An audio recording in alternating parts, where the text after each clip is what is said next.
Decline of drama in the 17th century England. From Shakespeare's tragedies to the closing of the theatres in England by the Puritans in 1642, the quality of tragedy is steadily worse. If the best of the Greek and Shakespearean tragedies are taken as a standard, among the leading dramatists of the period, John Webster, Thomas Middleton, Francis Beaumont, John Fletcher, Cyril Turner, and John Ford, there were some excellent craftsmen and brilliant poets. Though each of them has a rightful place in the history of English drama, tragedy suffered a transmutation in their hands. The Jacobean dramatists, those who flourished in England during the reign of James I, failed to transcend the negative tendencies they inherited from Elizabethan tragedy, a sense of defeat, a mood of spiritual despair implicit in Marlowe's tragic thought, in the nihilistic broodings of some of Shakespeare's characters in their worst moods, Hamlet, Gloucester in Lear, Macbeth, in the metaphoric implication of the theme of insanity, of man pressed beyond the limit of endurance that runs through many of these tragedies. Most importantly, perhaps in the moral confusion that is fair and foul is fair, that threatens to unbalance even the staunchest of Shakespeare's tragic heroes. This sinister tendency came to a climax about 1605 and was, in part, a consequence of the anxiety surrounding the death of Queen Elizabeth I and the accession of James I. Despite their negative tendencies, the Elizabethans, in general, had affirmed life and celebrated it. Shakespeare's moral balance, throughout even in his darkest plays, remained firm. The Jacobeans, on the other hand, were possessed by death. They became superb analysts of moral confusion and of the darkened vision of humanity at cross purposes, preying upon itself, of lust, hate, and intrigue, engulfing what is left of beauty, love, and integrity. There is little that is redemptive or that suggests, as at Aeschylus, that evil might be resolved by the enlightenment gained from suffering. As in the tragedies of Euripides, the protagonist's main margin of freedom grows even smaller. You are the deed's creature, cries a murderer to his unwitting lady, accomplice in Middleton's Changeling, and a prisoner of a deed she remains. Many of the plays maintained a pose of ironic, detached reportage without the sense of sympathetic involvement that the greatest tragedians have conveyed from the beginning. Some of the qualities of the highest tragedians have been claimed for John Webster.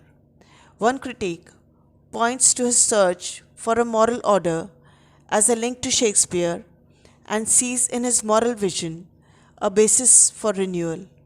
Webster's Duchess of Malfi has been interpreted as a final triumph of life over death. Overwhelmed by final unleashed terror, the Duchess affirms the essential dignity of man. Despite such vestiges of greatness, however, the trend of tragedy was downward. High moral sensitivity and steady conviction are required to resist the temptation to resolve the intolerable tensions of tragedy into either the comfort of optimism or the relaxed apathy of despair. Periods of the creation of high tragedy are therefore few and short lived. The demands on artist and audience alike are very great. Forms wear out and public tastes seem destined to go through inevitable cycles of health and disease. What is to one generation powerful and persuasive, rhetoric becomes bombast and bathos to the next. The inevitable materials of tragedy, violence, madness, hate, and lust soon lose their symbolic role and become perverted to the uses of melodrama and sensationalism, mixed of for relief with the broadest comedy or farce. These corruptions had gone too far when John Milton, 29 years after the closing of theatres, attempted to bring back the true spirit and tone of tragedy, which he called the gravest, moralist, and most profitable of all other poems. His Samson Agonistes, however, is magnificent closet tragedy, a drama more suitable for reading than for popular performance. Modeled on the Prometheus, it recalls Aeschylus' tragedy both in its form, in which the immobilized hero receives a sequence of visitors, and in its theme, in which there is a resurgence of the hero's spirit under stress. With restoration comedy in full swing, however, and with the heroic play, which is an overtly moralized version of tragedy, had to reach its crowning achievement in Dryden's All for Love only 7 years later. Samson Agonistes was an anachronism. Drama in the neoclassical England. Cornell and Racine. Another attempt to bring back the ancient form had been going on for some time across the English Channel. In France, the French classical tragedy, whose monuments are Pierre Corneille's Cid and Jean Racine's Bernice and Phèdre, made no attempt to be popular in the way of the Elizabethan theatre. The plays were written by for intellectual aristocrats who came together in an elite theatre patronized by royalty and nobility. Gone were the bustle and pageantry for the Elizabethan tragedies, and with their admixtures of whatever modes and moods the dramatists thought would work. The French playwrights submitted themselves to the severe discipline they derived from the Greek models, and especially the rules as they interpreted them laid down by Aristotle. The unities of time, place, and action were strictly observed. One theme, the conflict between passion and reason, was uppermost. The path of reason was the path of duty and obligation, and that path had been clearly plotted by moralists and philosophers, both ancient and modern. In this sense, there was nothing exploratory in the French tragedy. Existing moral and spiritual norms were insisted upon. She presented with startling sympathy the Renaissance overreacher. Cornell Cid shows duty triumphant over passion, and as a reward, hero and heroine are happily united. By the time of Phèdre, Corneille's power affirmation of the power of the will and the reason over passion had given way to what Racine called stately laws, with which he asks the audience to contemplate Phèdre's topic, heroic but losing moral struggle. Her passion for stepson Hippolyte bears her down relentlessly. Her fine principles and heroic will are of no avail. Both she and Hippolyte are destroyed. The action is limited to one terrible day. There is no change of scene. There is nothing comic, digression, nor relief. The focus on the process by which a great nature goes down in sharp is sharp and intense. Such is the power of Such is the power of Racine's poetry. It is untranslatable. his conception of character, and his penetrating analysis of it that it suggests the presence of Sophoclean heroic humanism.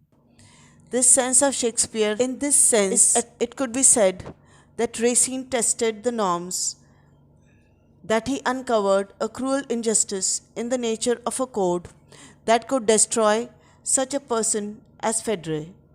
Once again, here is a world of tragic ambiguity in which no precept or prescription can answer complicated human questions. The English heroic play. This ambiguity was all but eliminated in the heroic play that vied with the comedy of the Restoration stage in England in the latter part of the 17th century. After the vicissitudes of the Civil War, the age was hungry for heroism. An English philosopher of the time, Thomas Hobbes, defined the purpose of the type. The work of an heroic poem is to raise admiration principally for three virtues: valor, beauty, and love.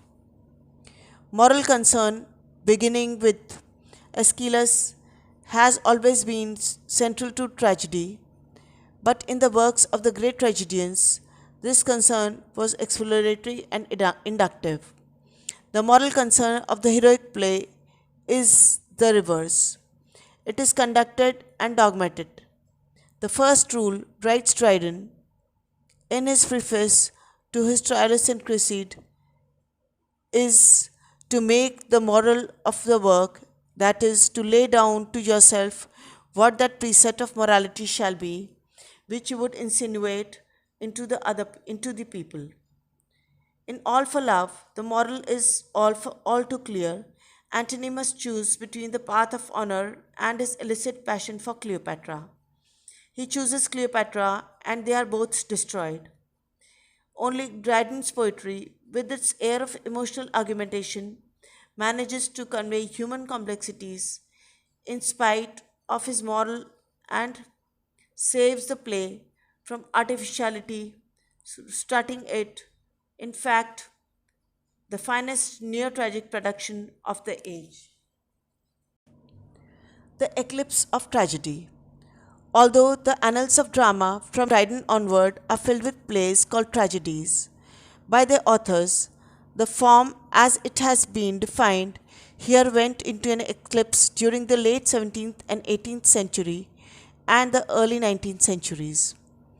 Reasons for this have been suggested for the decline include the politics of the Restoration in England, the rise of science, and with it the optimism of the Enlightenment throughout Europe, the developing middle class economy, the trend toward reassuring deism in theology and in literature, the rise of the novel and the vogue of satire. The genius of the age was discursive and rationalistic. In France and later in England, belief in evil was reduced to the perception of evils which were looked upon as institutional and therefore remediable.